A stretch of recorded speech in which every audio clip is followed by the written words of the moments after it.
I'm John Batchelor. This is Washington the way it is in 2014. It is impossible to convince anyone that what you're about to hear is true. It was on the front page of the Washington Post, but I know that's no longer enough. That doesn't satisfy anybody's understanding of veracity. So I'll stay with that, and Thaddeus McCotter of WJR continues with me. We welcome two Washingtonians. Francis Rose of Federal News Radio, In Depth with Francis Rose in the afternoon, reporting to the federal government, which we're about to talk about in depth, and Lara Brown of George Washington University. Lara, Francis, a very good evening to you. Your newspaper, a spectacular story. David Farrenhold filing this story, and it appeared yesterday, took my breath away. I thought, surely there's a reason for this. Surely this is Cold War story. Surely this is about need to bury treasures that the United States couldn't do without, protecting our sacred documents. No. Boyers, Pennsylvania. The reason that all these government workers, and you could see their cars in the park outside, go there every day is because there are only paper documents of government retirement files. These are federal employees' retirement files. They're only on paper. So they chose this underground mine with no windows, right? Can't take a flame in there because it's a mine. They chose it because it had room for 28,000 file cabinets.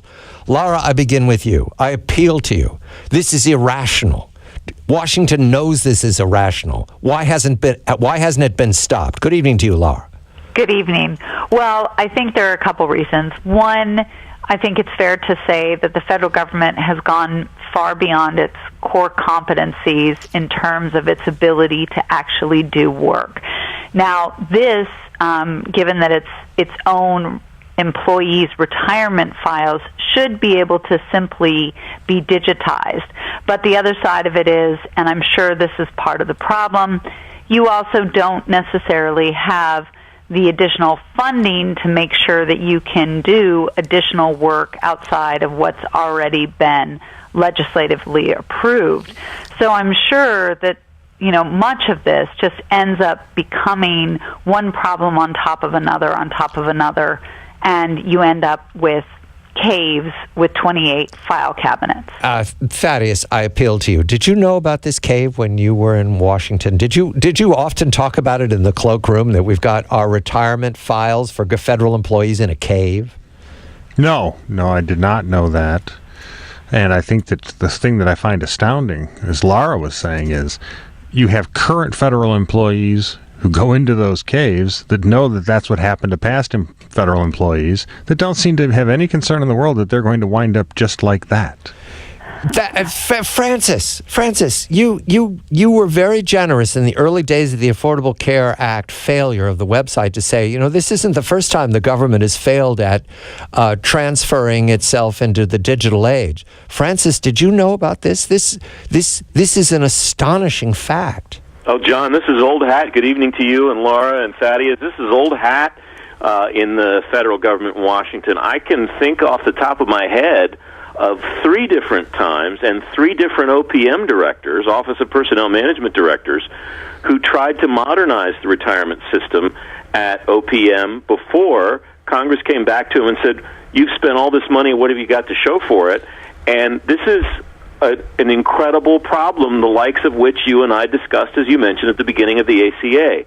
You have any number of federal agencies, all of whom throughout history have been keeping their records in different manners, in different fashions, in different formats, and they all converge on this limestone quarry mine in western Pennsylvania. And you mentioned the Cold War. That's exactly the era this is from. This originally, the government originally looked for this location in 1958. They opened it in the summer of 1960, and so it's almost 55 years that this is where federal retirement records go to die. I can't pause. We have to race. We have to race on. The ACA has 7 days to go. Your sense of it, Lara? The administration is hinting it'll extend the deadline. Is anybody paying attention to the administration on the ACA anymore? Is it part of the buzz in Washington? No, I mean, to be quite frank, I think what everyone expects is that no one will hit the targets, and yet allowances will be made, and if they're not made, then much will be sort of fought over in the election. Right. Thaddeus, is anybody in Detroit paying attention to the Obamacare anymore? Does anybody talk about it? Well, I think they are. I don't know if it's apocryphal or not, but I am hearing that people are starting to get letters warning them if they're underinsured or if they have no insurance, they face a prospective fine. So they're clearly going to be focused on this, if that's accurate. The people who pay quarterly estimated income tax, and I'm one of them, we're paying now. I've already paid through my accountant. I have to pay ahead of time because you have to estimate if you're going to buy or not buy insurance. I don't know whether I qualify or didn't qualify because I do have health insurance, and I think that means I don't have to pay the fine, but you have to file a form saying in some fashion you're participating. In other words, the IRS is already monitoring the enforcement of this, whether you do or do not pay a fine. And Francis, the IRS, that is something you very carefully report on at Federal News Radio. They're understaffed, they're overtasked, and it's getting worse for them. Do they have a way out, Francis?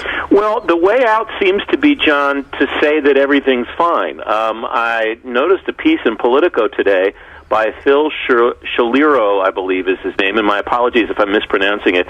And the credential at the end of the story says he was Director of White House Legislative Affairs, Special Advisor to the President, 2009-2012, recently rejoined the White House as a health care advisor.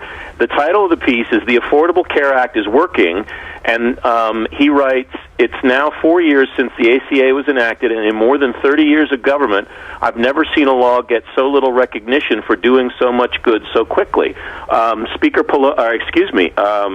Minority Leader Pelosi said the other day that the Affordable Care Act is something that they can be proud of, and I'm paraphrasing, but she didn't seem to be very worried about running with the Affordable Care Act on their records in the fall election. So the dynamic seems to be, let's just say it's working. Right. What problem? Thaddeus, will that work? Does Washington okay with denialism?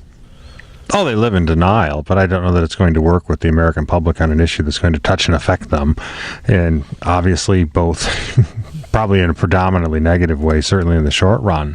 And it just strikes me that for them to make statements like that, those rather blith comments, it's going to redound to the detriment of what they're trying to accomplish because they seem so completely out of touch with how America views this. Lara, does this show up in the polls, or is everybody going to wait for November and not get ahead of this? Well, I think it shows up in the sense that the American public has already decided, right, that the Affordable Care Act is not necessarily something they're in favor of. They're still not behind a full repeal. And what you really see is there is this kind of let's wait and see how many people it will affect. Will it actually touch me? I mean, the one thing that is true is, yes, the Democratic Party has decided that they need to rally around it, because what else can they do? They certainly cannot run from it. So it is better for them to at least be defending it and talking about the positives around it rather than trying to pretend as though it didn't happen. Lara Brown of George Washington, Francis Rose of Federal News Radio, Thaddeus McCotter of WJR, and Boyers, Pennsylvania, A Hole in the Ground. I'm John Batchelor.